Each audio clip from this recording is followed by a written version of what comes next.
Nah, poin terus apa ya? Kalau saya masih di tema yang awal tadi, dia nyolong di PCN. Ngelihat terus ini tadi ngomong banyak nenggak-nenggok dan terbukti pinter nenggok, itu saya berpikir kok ternyata ini cara kerjanya utek, cara uteknya menungso, betapa kalau kita tidak mengenal cara kerja otak kita sendiri yo biar koyo ampuh koyo iya biasa kontainer yo petang tiga terus kalau tidak tahu apa yang apa yang kita miliki, bagaimana kita bisa menggunakan. Jadi sangat gampang dibelokkan, sangat gampang diakali, sangat gampang segala macam itu. Apa ya aku pengen apa ya gitu, tak pengen nunjuk dia lah, nunjuk gampangnya utek ngarang dan dia gampangnya utek dipengaruhi, dia gampangnya menungso di kongkon A tanpa harus dikandani ngongkon A. Apa ya iseng-iseng wae lah.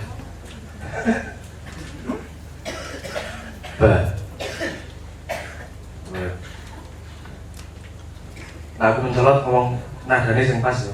Apa ya?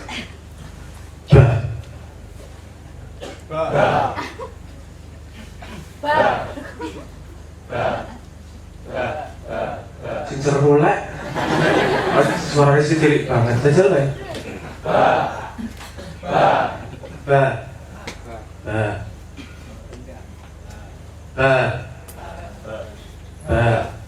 Ya. Kok doae? Lur. Enggak ya?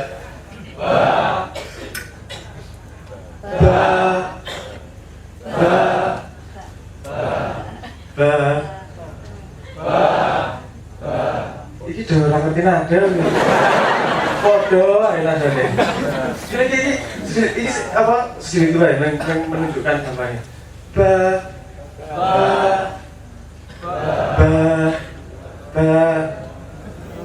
Ayo didewangi gue nada apa piye ngono.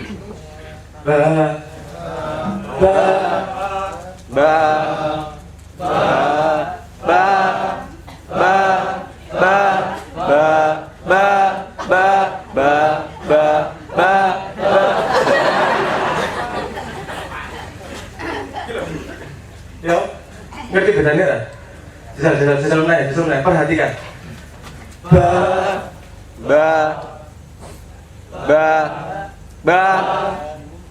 Bedanya apa ini mau? Nadanya beda ya? Semakin ke kanan. Oke, bareng ya.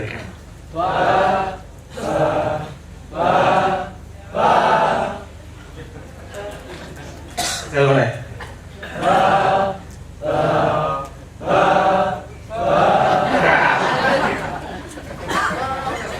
Iki biasanya, iki mbok masalah apa ya? Biasanya nek ngene iki, kan aku nduk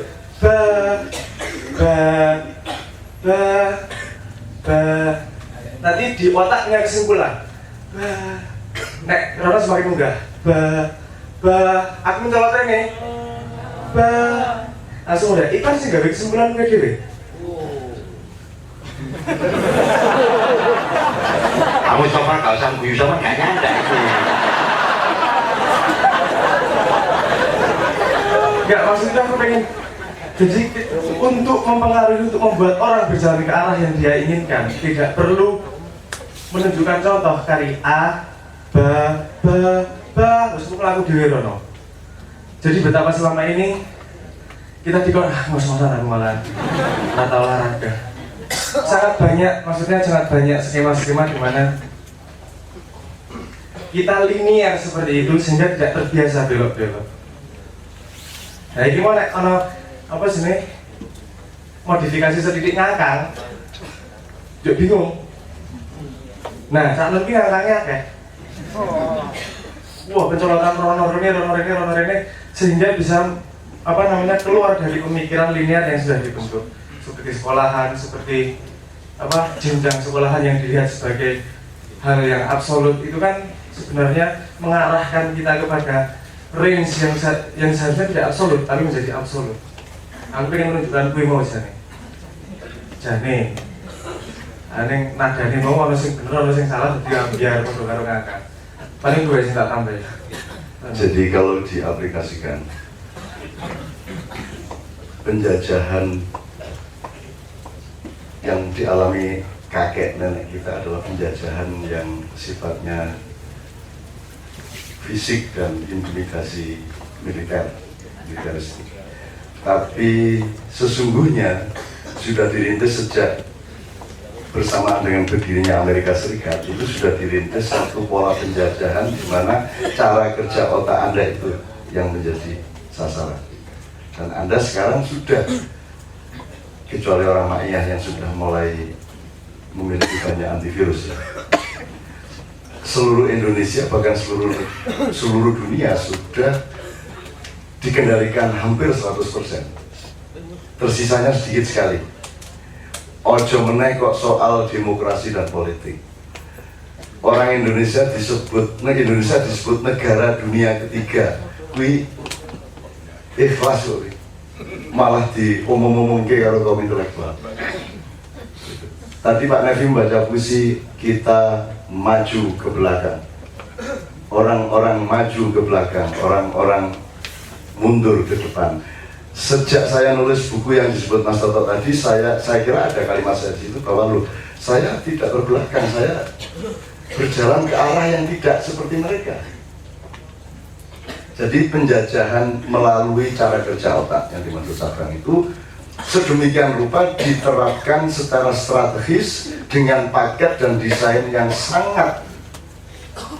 sangat detail melalui sekolah-sekolah, melalui kurikulum, melalui cara kerja menteri-menteri pendidikan di seluruh dunia, kemudian melalui media massa. Maka ADTV ini adalah televisi yang benar-benar mendapatkan penjagaan malaikat. Nah, dan lho rumah samu nek sing syuting ini ki RCTI apa Metro apa TV One entuk ora entuk. Kuwi tenanan kuwi. Nek ada TV entuk. Tapi kalau TV nasional yang sudah menjadi agen dari penipuan cara berpikir otak tidak boleh.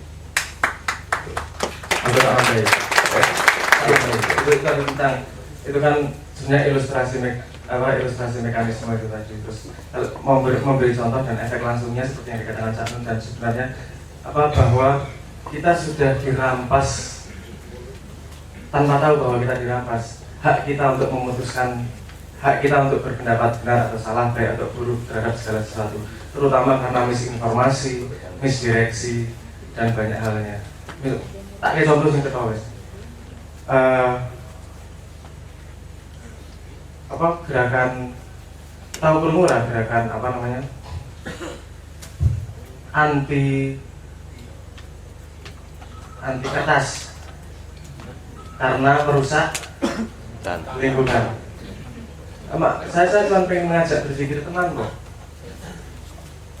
Saya dipikir saya mencoba masuk ke itu tanpa berita dari luar. Katanya jelek, katanya gini, jajal tak tekani wong sing nganu kertas piye, mekanisme mereka, cara kerja mereka dan segala macam. Kan kalau Anda membangun bisnis, tidak mungkin punya proyeksi bahwa nanti hutannya habis, sumber dayanya habis. Nek pengen ngetoki apa sini? Ngetoki hutan. Mesti kok tandur meneh nek ora yo entek lapangan. Gimana kamu membangun sebuah bisnis di mana itu akan hancur berapa puluh tahun kemudian? Anda memotong, menanam, potong sebelahnya, yang sini agak gede, muter. Jadi dia nggak punya hutan seluas itu, dia punya hutan yang terbatas. Dia harus memanage agar bisnisnya berjalan terus. Ternyata saya urut masalahnya, ternyata di Indonesia itu begitu santer. Lagi-lagi endingnya masalah bisnis. Masalahnya begini, kalau di luar negeri mau panenan, yang bukan di negara tropis, mau panen mau panen pohon agar bisa dijadikan kertas itu membutuhkan 20 tahun agar tanamannya siap panen. Sedangkan di Indonesia hanya membutuhkan 6 tahun. Dalam waktu yang sangat singkat, Indonesia sudah langsung masuk 3 besar dunia kertas itu. Nah masalahnya karena mereka terancam sehingga menggunakan cara-cara seperti itu. Nah kalau kita tidak kritis cara berpikirnya untuk melihat segala sesuatu, tapi dia cuma dijadikan alat dan dijadikan untung kok. Kayak apa ya contoh lainnya, emansipasi wanita. Aku gak setuju dengan emansipasi wanita. Jelas, neng Indonesia kita tidak butuh emansipasi wanita. Kita punya pemimpin yang namanya ratu. Kita punya raja, kita punya ratu. Kaum wanita, kaumnya yang para wanita disebutnya perempuan. Perempuan berasal dari kata para empu. Empu yang ditinggikan. Terus posisinya seperti itu, Pak. Kita tidak membutuhkan gerakan emansipasi wanita. Terus kemudian kalau di pemerintahan menjadi peraturan bahwa 30% anggota DPR harus wanita. Kuota ya, 30% harus wanita. Itu bukan meningkat, menurut saya itu merendahkan. Apakah wanita dianggap tidak mampu bersaing sehingga harus diberi kuota, dijagain, harus diisi oleh wanita? Itu bukan melindungi, itu merendahkan. Nah, hal-hal seperti itu gimana ya? Itu sudah menjadi pikiran massal yang banyak orang iya aja tanpa benar-benar mengetahui masalahnya, dan kita dirampas kemampuan kita untuk memutuskan iya dan tidak terhadap segala sesuatu. Itu yang saya katakan. Misalnya Anda kenal human right, hak asasi manusia, sampai dilembagakan menjadi Komnas HAM. Jadi Anda digiring pelan-pelan untuk percaya ada human right. Sesungguhnya itu penggerogotan yang luar biasa terhadap tauhid. Begitu Anda yakin sama human right, itu tauhid Anda pasti ambiar. Karena manusia tidak punya hak. Agama memberitahu kita bahwa yang punya hak itu Allah. Kita dipinjami dari badan kita sampai apapun saja, alam, hutan, semua kan dipinjami. Jadi tidak ada human right, itu tidak ada. Begitu Anda percaya sama human right, diam-diam terjadi degradasi dan perapuhan intelektual di dalam kepala Anda. Nah, perapuan intelektual ini tidak pernah menjadi tema, dan itu saya waspadai sejak saya umur 15 tahun. Moh aku nek ora rapuhke, ora iso. Kowe ora iso gawe aku kesel. Kowe ora iso gawe aku putus asa, kowe ora iso gawe aku bosen, ora iso. Aku ngerti apa sing tak lakoni, aku ngerti apa sing ning arep kedaden. Iya. Tak nambahin lagi ya. Saya jadi ingat sesuatu soalnya. Iya, menurut saya agak penting. Kalau kita tidak diberi keputusan untuk memandang sesuatu baik atau buruk, kita jadi tidak punya hak asasi manusia itu tadi, karena kita cuma disetir. Contohnya begini, ini saya dengar cerita dari siapa tuh namanya Jennifer Sopo itu yang nulis Eat, Pray and Love gitu, yang nulis best selling itu. Dia punya masalah karena setiap ketemu orang dia selalu ditanyain, "Kowe iso kok gawe lu HP Sopo?" Kayaknya bebanmu berat loh, bisa best selling seperti itu bisa nggak? Dan dia mengalami frustasi luar biasa karena mungkin ya aku gawe sing lo iso best selling dari yang ini. Dan dia harus mencari kreativitasnya di mana. Dia mencari kemana-mana, terus akhirnya dia menemukan beberapa mekanisme kreatif di dunia sebelum kita yang agak beberapa ratus tahun ke belakang. Misalnya kalau di Yunani itu orang tidak percaya bahwa dia membuat karya itu karena karya dia 100%. Dia percaya bahwa dia dibisiki oleh seseorang atau sesuatu, sebuah makhluk. Kalau di Yunani disebut namanya demon. Itu demon, setan, demon. Itu disebut demon. Itu yang membisiki dia untuk berkarya. Sehingga ketika karyanya bagus, dia tidak bagus sih, karena dia merasa dibisiki. Ketika karyanya jelek, dia tidak merasa down karena lagi maksimalku aku mengira dibisiki. Jadi kreativitasnya tetap tidak menggerogoti dirinya itu tadi, outputnya tidak menggerogoti dirinya, karena dia tahu dia hanya satu titik, satu bagian dari alam semesta yang begitu luas, bahwa karyanya yang dia keluarkan bukan 100% karya dia. Di Yunani daemon, di Romawi persis seperti itu, tapi namanya genius. Gen, apa? Nanti menjadi kata genius. Yang kata genius itu asalnya dari situ. Konsepnya sama seperti daemon itu tadi. Jadi ketika mereka membuat karya, percaya bahwa ada yang bisiki. Jadi yora bagusi, nek elek yora isin-isin banget. Yang dia tahu adalah dia melakukan sebisa-bisanya. Kita misalnya melihat contoh ada penari.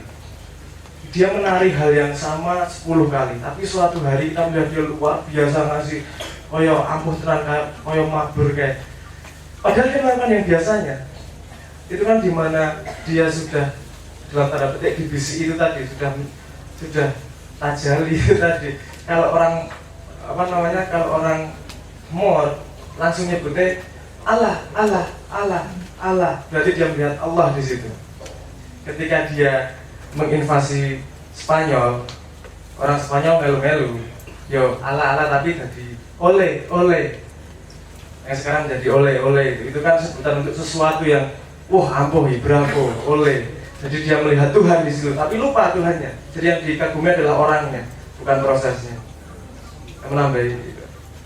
Ya, saya kira itu di dalam tradisi Islam itu sudah sehari-hari sebenarnya kesadaran seperti itu. Jadi aku ini tahu kroson, aku wis nulis ewon ini tahu kroson, dan aku rata-rata lali sing wis tak tulis mergo aku ra melu nulis. Saya bahkan punya teori bahwa saya tidak pernah ikut berpikir saya. Jadi aku nggak lelah kalau aku nggak berpikir kok. Itu Tuhan sudah susun division of labor. Kalau ada tema datang ke saya, tak kasih otak, tak kasih pikiran saya kerja sendiri. Setelah itu saya tinggal nulis atau saya tinggal ngomong, dan ketika saya ngomong saya tidak tahu apa yang saya omongkan. Gue nanti ndelok rekamannya, aku ngomong ngono gitu. Tapi sebenarnya bukan aku. Maka di dalam tasawuf selalu ada kalimat-kalimat yang ekstrim. Sesungguhnya yang bermain gitar bukan Rhoma Irama, Allah lah yang bermain gitar. Yang begitu. Iku naik ngomong tasawuf. Dan saya tidak pernah percaya kepada mood, kepada nek seniman kan tergantung mood menurut ya. Enggak, aku kan njaluk. Kan kita punya teori jelas, ada ilham, di atasnya ada fadilah, ada maunah, ada karomah, ada wahyu. Teorinya sangat jelas. Bagaimana kamu menjadi transformator Tuhan, bagaimana kamu menjadi konverternya Tuhan. Konverter itu artinya kayak tukang kayu, menjadikan kayu menjadi meja, menjadikan kapuk menjadi kain atau bantal, kan gitu. Jadi Anda jadi konverter dalam hidup ini. Jadi tidak ada hak Anda. Yang ada adalah Anda ditugasi untuk menjadi konverter, dan Anda tidak pernah berkarya. Dan Anda disuruh hancur akidah Anda ketika Anda sudah mengatakan oleh Mbak Najib, aku tidak tahu setuju. Dan sekarang ini saya ekstrim, kalau saya diminta tulisan, kamu minta tulisannya, aku minta nama saya. Gitu. Makanya saya nggak pernah nulis akhirnya, karena mereka minta nama saya. Saya pengennya ngasih tulisan saja. Wong itu cuma titipan dari Tuhan ke Anda kok. Jadi aku nggak tahu nulis. Dengan catatan secara sosial saya tetap bertanggung jawab. Apapun yang dititipkan oleh Tuhan melalui saya tadi itu. Jadi dia aku ini ya cuek-cuek saja sama reputasi, sama budayawan muda. Itu dia budayawan muda, itu tua isi budayawan muda. Ya, itu ya Bang ya kira-kira. Nah, saya kira PR kita adalah menemukan tipu daya lewat otak dan cara berpikir itu di sebanyak mungkin bidang. Kok cicil? Nek di bidang demokrasi apa, nek di bidang panganan apa. Dan itu mereka itu bisnis. Itu nanti mereka misalnya mie dilarang, Indomie dilarang di Taiwan. Karena mie Taiwan tidak akan bisa bersaing dengan mie Indonesia karena mereka tidak punya gula kelapa. Sedapnya Indomie kita itu karena dicampur gula kelapa. Rokok akan dijelek-jelekan karena mereka tidak punya cengkeh. Jadi itu bukan urusan kesehatan, itu urusan kayak saya tadi mengatakan. Lho ning kene iki dibabat cukul meneh 3 kali lipat lebih cepat daripada di sana, mesti kalah kayak. Seluruh dunia ini kalah sama kita, maka kita harus dibodohkan. Maka negara pembodohan dalam konteks negara apa saja ditulai, demokrasi, sistem politik, sistem hukum, nganti yang paling sederhana, panganan, irung, kulit, ya sekitar. Gue harus khusus kurung ning bang wetan mungkin dari cinta. Anda disuruh berpikir sampai Anda percaya bahwa yang ganteng itu yang hidungnya mancung. Itu terus jadi imannya wong sak dunya. Berarti Anda tidak ikhlas menjadi orang Indonesia. Nah kalau ada orang Indonesia cara berpikirnya tidak boleh seperti Barat, itu cara berpikir Barat. Itu cara berpikir orang yang hidungnya panjang. Kalau cara berpikir Anda, saya orang Indonesia, kita menemukan keindahan khas Indonesia, bukan keindahan Eropa atau Afrika atau Arab. Nek kanggone aku, bule kae irungnya kedawan. Itu cara berpikir ikhlas keindonesiaan saya. Nek negro kepesean sing sedengan, sing indah menurut kita orang Indonesia. Dan orang Eropa boleh punya pendapat berbeda. Yang indah adalah yang hidungnya sedengan, orang kedawan, orang kecendaan. Yo irungmu kuwi. Lah kok saiki kowe nang Singapura ndawak-ndawak irung. Karena kamu sudah menjadi budak dari penipu daya. Innahum yakiduna kaidah. Anda harus menjawab Pak Aki itu kaidah. Supaya Allah juga akan mengatakan Pak Aki itu kaidah. Aku kecil Pak Aki itu kaidah. Guru macam-macam tak telorong dasi. 2 kali saya tuh mau mencolot dia dasi dihukum orang karuan. Ini lumayan kok. Sejarah itu. Nelorong dasi. Dulu bisa ono kate dimairi lagu digemblak kef kalau nyekel ngene mundur tak pencolot dia letak deh wis aku diadili gak karu-karuan wis puncaknya aku diusir ke pesantren. Jangan coba-coba mempengaruhi cara berpikir saya sebab saya ini mencari diri saya sesuai dengan apa yang Tuhan mau tentang saya. Saya tidak akan bisa dipengaruhi apa-apa karena yang saya cari adalah karepe Gusti Allah iki nang aku. Kuwi sing tak doleki. Nek aku lulus kuwi selesai masalah. Perkara sugih gak sugih itu urusan nomor 17. Dadi apa ora dadi apa kuwi urusan sangat kecil. Kulit. Untuk saya orang Indonesia kulit itu kalau bule keputihan. Nek negro kirengen, Arab kirengen. Sing api iki khairul umuri inna ja'alnakum ummatan. Maka seharusnya industri yang berkembang di dunia adalah industri pencoklatan kulit. Kalau saya pemutihan kulit itu piye toh? Yang namanya pigmen itu menghasilkan warna hitam. Kalau pigmennya sedikit jadi pirang, jadi coklat. Nah orang yang berambut coklat pirang mencari teknologi yang bisa menghitamkan rambut. Lah kok malah sing ngipis ireng rambutnya dicoklat. Kan itu dari rambut saja Anda sudah ditipu. Gitu loh. Tapi orang Indonesia kalau ditipu kita enak. Belajar itu. Gitu. Oke ya, ini sekedar apa? Ikhlas ini macam-macam. Kebanyakan orang tidak menemukan penerimaan total terhadap sesuatu hal di silang ruang dan waktu. Nek saiki kowe duweni tempe, wis ora ana option B, ana option C. Opsione ya tempe iku tok. Iki tempe kowe ana ning tempe mangan ora enak mergo kowe karepmu daging. Dadi kowe rugi loro, daginge wis ana, tempene krasa ora penak. Ya ta? Padahal daging itu adalah kemungkinan pada menit berikutnya. Tapi jangan ngomong daging jangan berpikir daging ketika Anda makan tempe. Nah campur aduk ini ruang dan waktu mubengnya kayak sarung lemprek itu man. Nah jadi sekarang tolong ingat rumus-rumus maknya di awal-awal. Misalnya soal tahu. Nah sing Anda sudah hafalkan, orang tahu sedikit tentang sedikit hal, ini kabeh wong, wis ya, ngerti ya. Terus tahu sedikit tentang banyak hal, itu orang generalis, tidak spesialis, tapi lumayan ngerti banyak.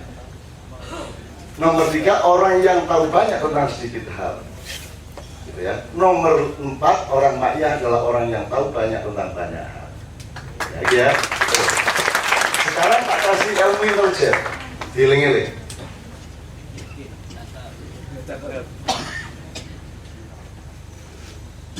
Anda bukan level orang yang pengetahuannya adalah pengetahuan yang Anda tahu dan orang lain tahu. Jadi ada pengetahuan yang Anda sudah tahu dan masyarakat sudah tahu. Nek kowe mengkoyo ngono kuwi ora perlu sekolah, ora perlu maca, ora perlu wis kowe wis ning mukolidi iki wong sing ning anut grup yo. Kowe bal-balan desa kan bal rono likur rono kabeh rono kabeh. Dan sebenarnya Indonesia ini kan bal-balan desa kae. Di atasnya adalah orang sesuatu yang Anda tahu tapi masyarakat tidak tahu. Ini lumayan. Nah, orang yang tahu sesuatu yang masyarakat tidak tahu akan berusaha meraih yang ketiga, yaitu sesuatu yang masyarakat tahu tapi Anda belum tahu. Dieling-eling yang pertama, kue ngerti masyarakat ngerti. Nomor loro, kue ngerti masyarakat orang ngerti. Nomor telu, masyarakat ngerti, kue belum ngerti. Nah, kue kudu golek. Nah, doktor profesor ini pol semene iki. Tingkat 3 kita. Yaitu mencari yang orang yang sudah tahu tapi Anda belum tahu, maka melakukan penelitian, melakukan survei. Gitu? Kan begitu? Jadi sak dhuwur-dhuwure dokter itu ya mung telu iki. Nah, orang maiyah adalah yang keempat. Orang maiyah adalah orang yang memasuki kehampaan, memasuki kegelapan, memasuki ketidaktahuan, karena dia akan mencari sesuatu yang dia tidak tahu dan masyarakat juga tidak tahu. Nah, gue bendino mendapatkan sesuatu yang sebelumnya Anda tidak tahu dan masyarakat juga tidak tahu, baru Anda orang maiyah. Makanya setiap maiyahan tidak ada yang bisa mendesain RP tadi ini, ya. Tidak ada maiyah pakai program nanti gini, pokoknya ono priyo ngomong, Mas Herman ngomong, ono Pak Mustafa ngomong apa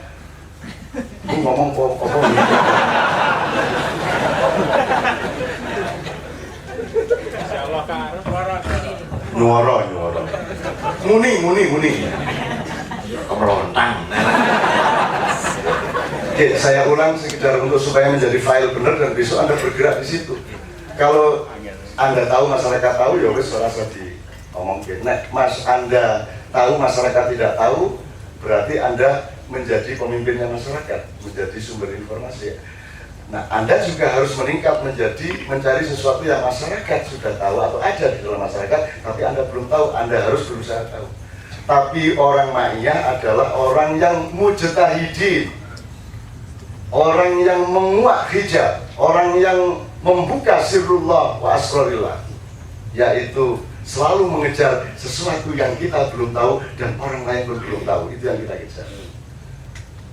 Nek kowe wis tekan kuno, usahamu ya ampuh, ekonomimu ampuh, politikmu ampuh. Setiap sholat itu Anda mendapatkan sesuatu yang baru yang tadinya Anda belum tahu dan masyarakat sudah belum tahu. Anda pikir sholat itu sholat gitu aja kan? Dia sebenarnya dinamika untuk dari tidak tahu menjadi tahu, itu yang disebut ma'rifat. Ma'rifat itu orang jur ketemu Gusti Allah berpakaian kayak opi ya orang. Dengan putih.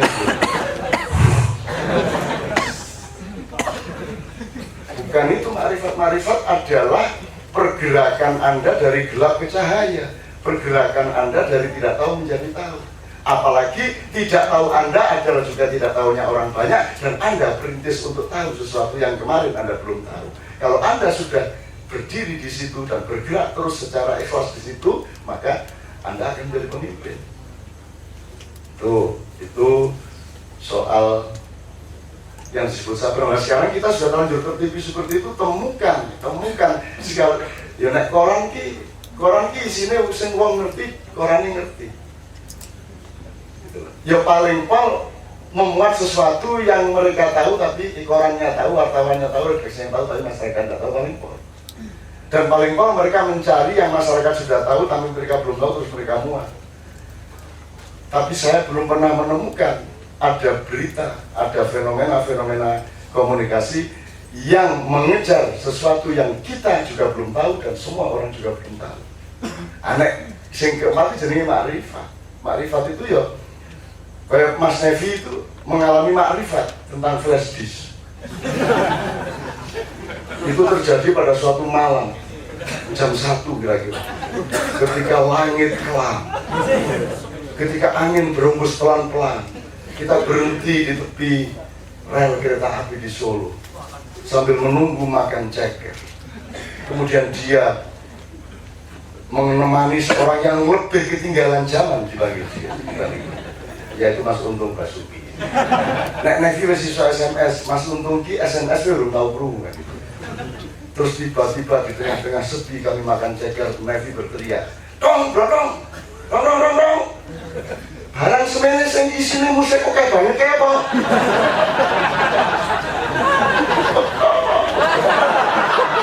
Barang semene, sak berarti sama jelas.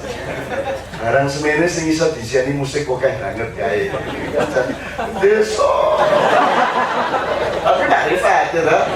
Nah, berarti Gusti Allah karep. Teman-teman sekalian ya. Terakhir teman-teman sekalian, untuk menemukan pengetahuan tentang yang tadi Anda tidak tahu dan siapapun juga belum tahu. Mungkin Anda tidak langsung dari tidak tahu menjadi tahu, Anda bertahap. Maka Anda dikasih kunci kadang-kadang di tengah jalan. Kalau kunci ngeledak, dan Anda tidak bisa menemukan hubungan kunci ini dengan apapun, dengan berkah, dengan jupuan kunci itu. Meskipun kamu belum tahu gunanya, belum tahu konteksnya, ambil itu, simpan jadi file kamu. Besok kamu insya Allah, karena kamu beritikat baik terhadap kunci yang masih belum kamu ketahui, besok Tuhan akan kasih berangkas. Begitu berangkasnya datang, oh ternyata ini untuk membuka ilmu baru. Nah, kebanyakan orang nek urung rupa duit urung dulu. Jadi orang hanya mengejar kepastian, orang tidak berani kawin dengan kemungkinan. Kan gitu. Hanya imam yang berani dengan kemungkinan terus ya. Luar biasa dia. Masing penting kemungkinan. Nah, gitu. Oke, teman-teman sekalian, kalau dapat kunci dari Allah, ambil. Kunci adalah sesuatu yang Anda belum tahu hubungannya dengan apa yang akan dibuka oleh kunci itu. Kalau Anda, termasuk rokok itu juga bagian dari penipuan tadi itu. Nah, Sabran paling bisa cerita mengenai persaingan industri tembakau dengan industri farmasi.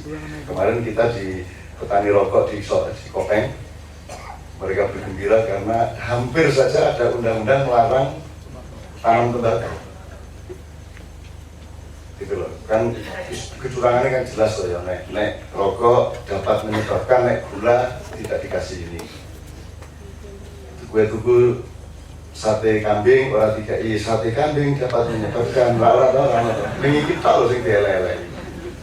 Maka berkahnya tinggi para perokok itu, karena dia disingkirkan dengan ketidakadilan pikiran. Meskipun kamu harus dewasa terhadap rokok, kamu tidak boleh dijajah oleh rokok dan tidak boleh berlebihan merokok. Harus punya ukuran atas jasadmu masing-masing, kan gitu. Aneh nek soal berlebihan merokok, semua yang berlebihan kan jelek. Kowe kokean mangan sego ya elek, rabi kakean ya elek, turu terus-menerus ya elek. Cak Supri ini tidak mengerti keistimewaan Mustafa B. Hasyim soal sebagai lelaki. Ketok raine ngono ya. Tapi wanita sing nguber bojone dia. Lho ya Allah. Apa sebabnya? Karena Pak Mustafa itu bagaikan Tuhan yang ilahun menjadi Rabbun. Tuhan yang maha memberi tapi mau bersyukur. Bayangkan Tuhan bersyukur asyakur. Ya kan? Pak Mustafa itu mendekati cewek yang sekarang jadi itu boso kromo inggil. Jadi saiki Mas Tri, dia kalau ngajak tidur nganggo cara Jawa alus. Nyuwun sewu di ajeng ngono kae. Dalu menika kawula badhe menapa dipun keparengaken jelek.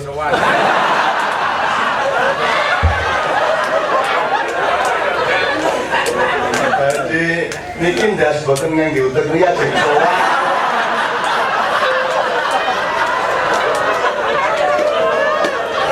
Bosok iki.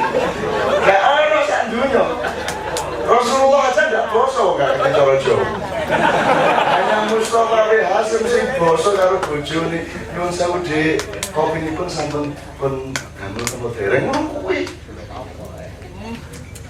Sampai ditabui kayak ngono mah ya manut. Itu orang yang luar biasa.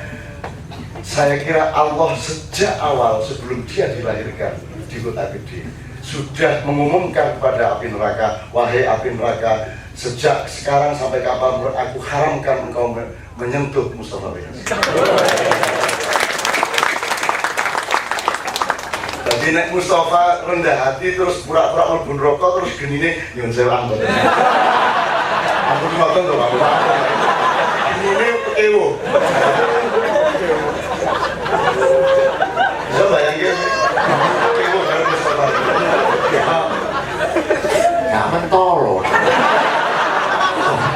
Maca puisi ya koyo ngono.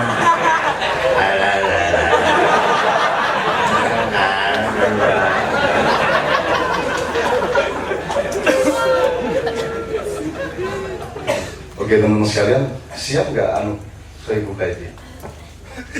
Ya, Bismillahirrahmanirrahim. Coba satu orang saja kalau ini satu mas.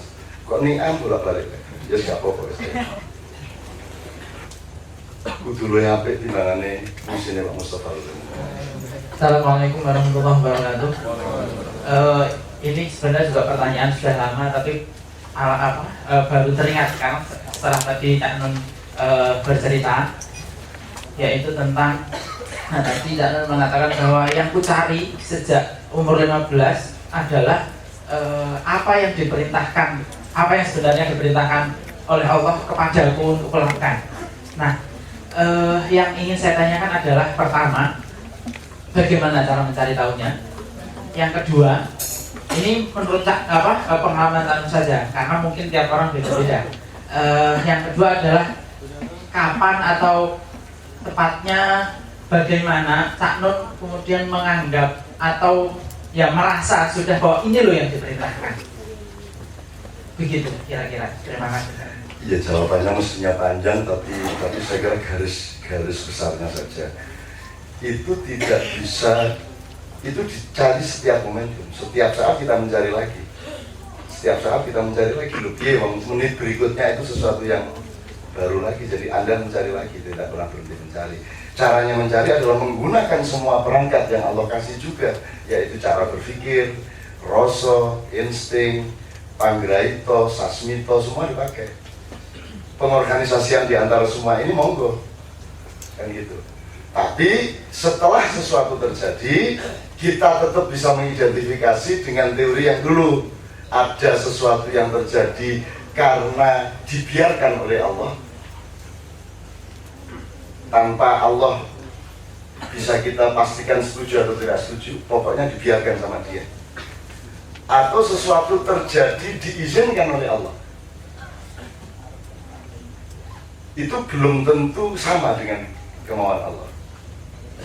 Kan banyak kita terjadi, tuh banyak yang terjadi, tapi mungkin itu diizinkan, tapi belum tentu pas.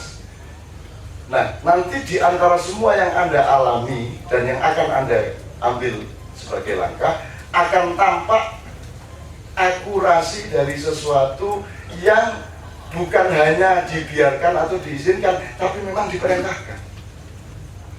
Itu dititeni terus. Dan jangan mengatakan saya lebih tahu dari Anda, tidak ada orang yang lebih tahu. Salah itu kalau ada terminologi bahwa seseorang lebih tahu dari yang lain. Yang ada faddalallahu ba'dhan ala ba'dhin. Itu sangat relatif setiap hari. Dan kalau Anda menolak relativitas itu, Anda sudah mati namanya.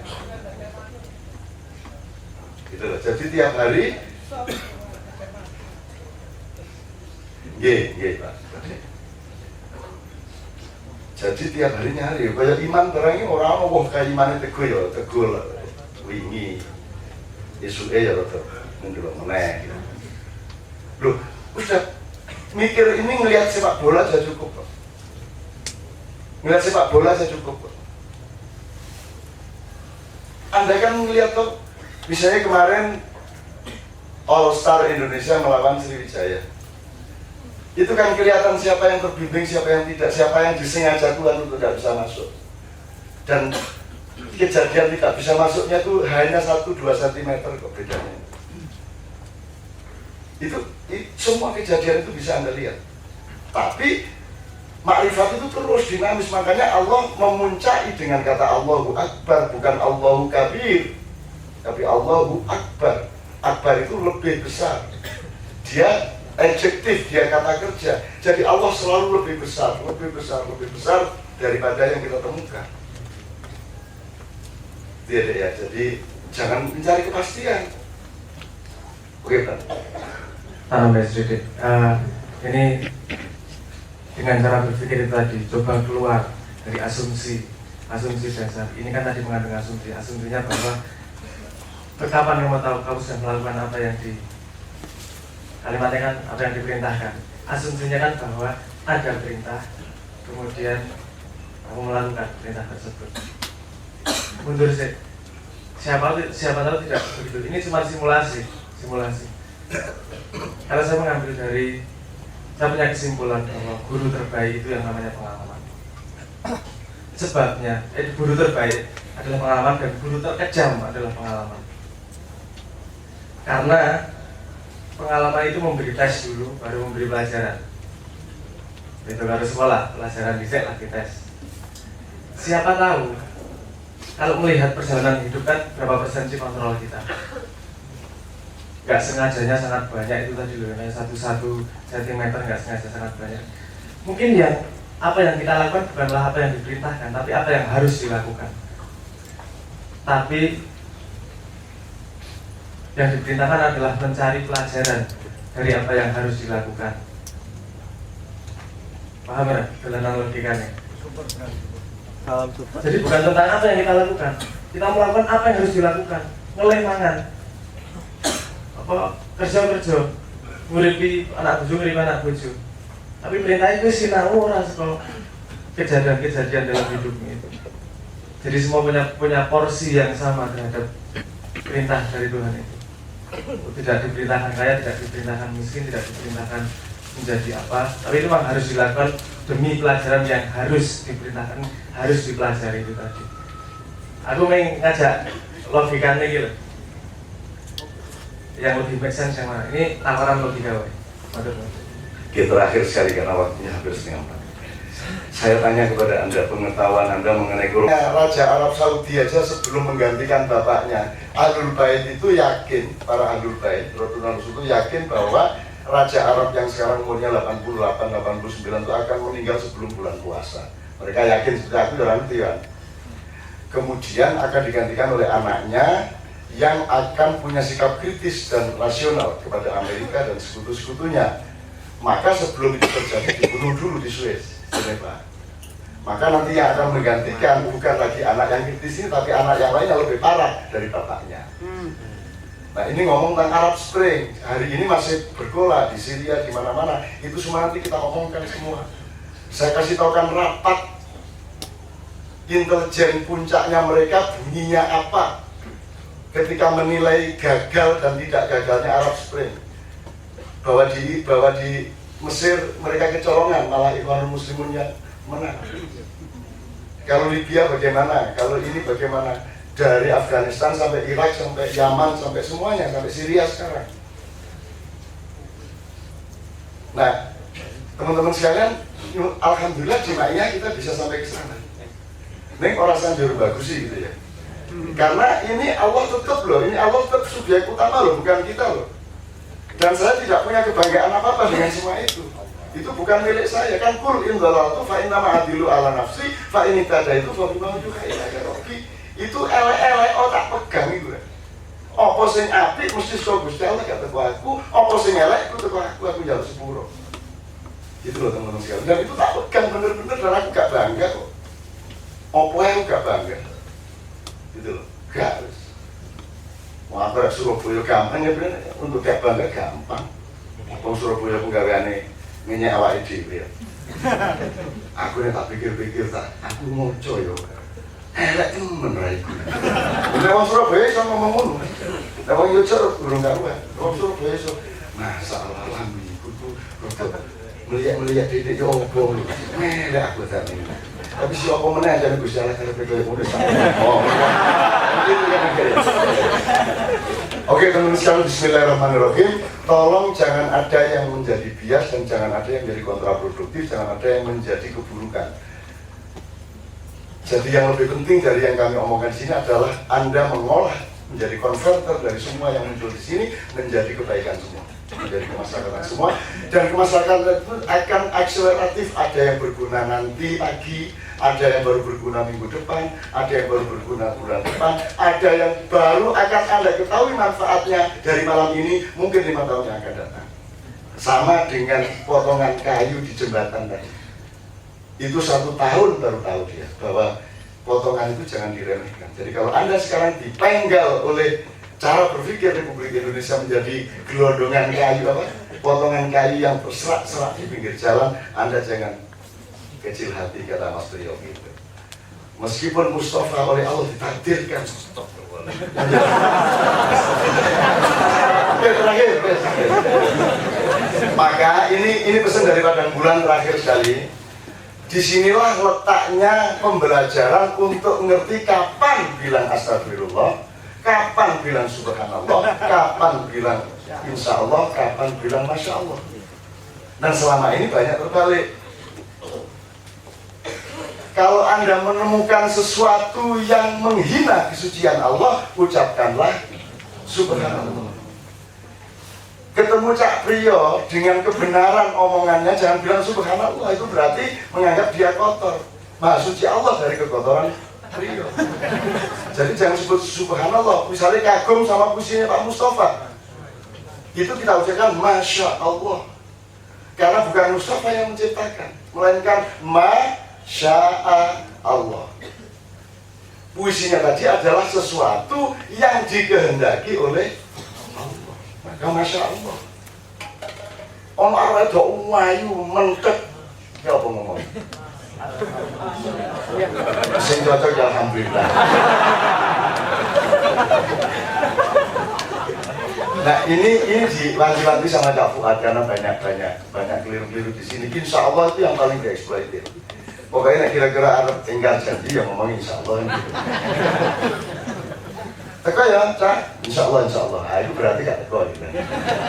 Jadi masya Allah kapan? Saya sudah pernah ngomongin ke Anda, buka YouTube pertandingan MU melawan Manchester City, ada ucapan masya Allah yang sangat menggetarkan. Ketika kiper ini Manchester City ini menyerang mengurung MU tidak masuk sampai kipernya penasaran ikut maju. Cuman 20 meter di depan gawang MU.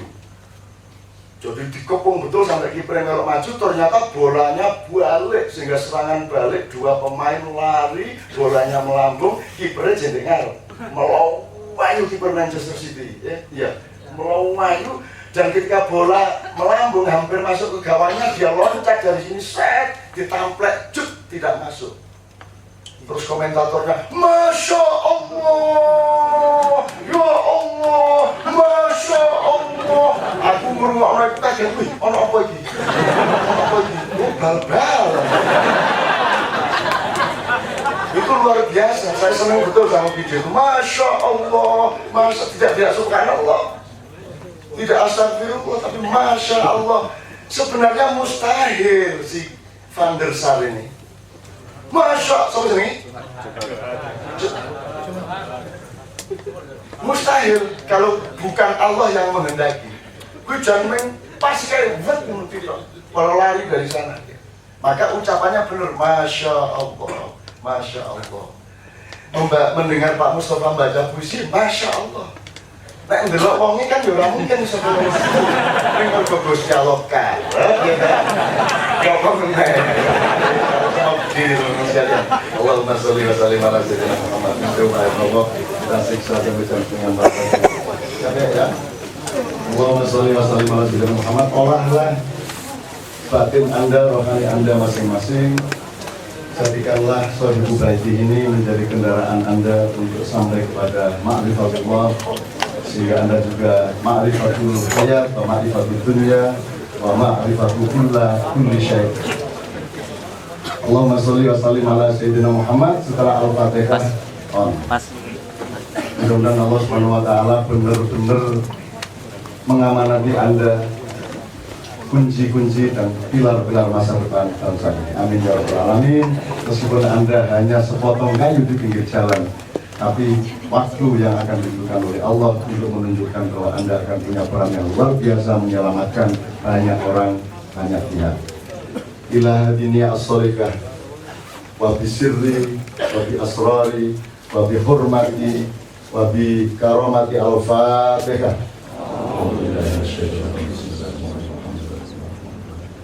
Ya Allah, ya Allah, suratul ladzina an'amta 'alaihim ghairil maghdubi 'alaihim waladdallin.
مرشد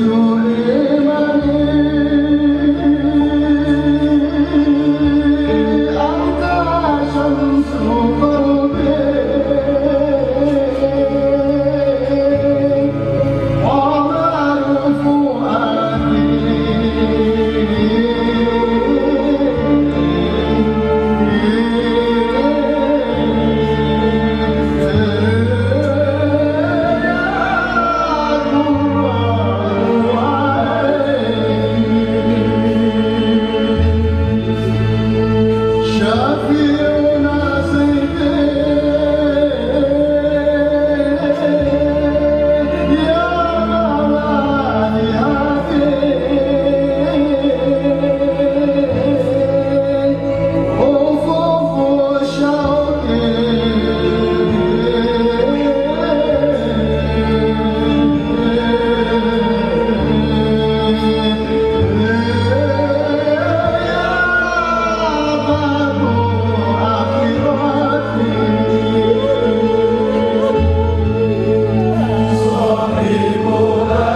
سيدنا محمد وعلى آل سيدنا محمد.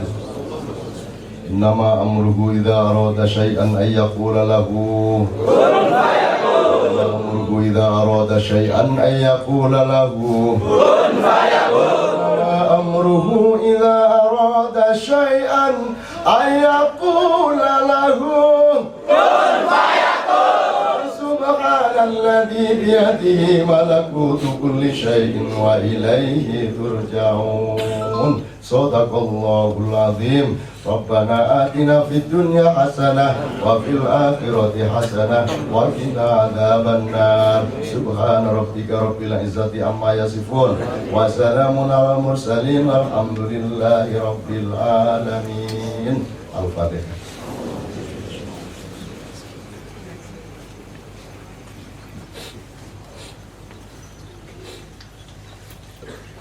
Amin ya rabbal alamin.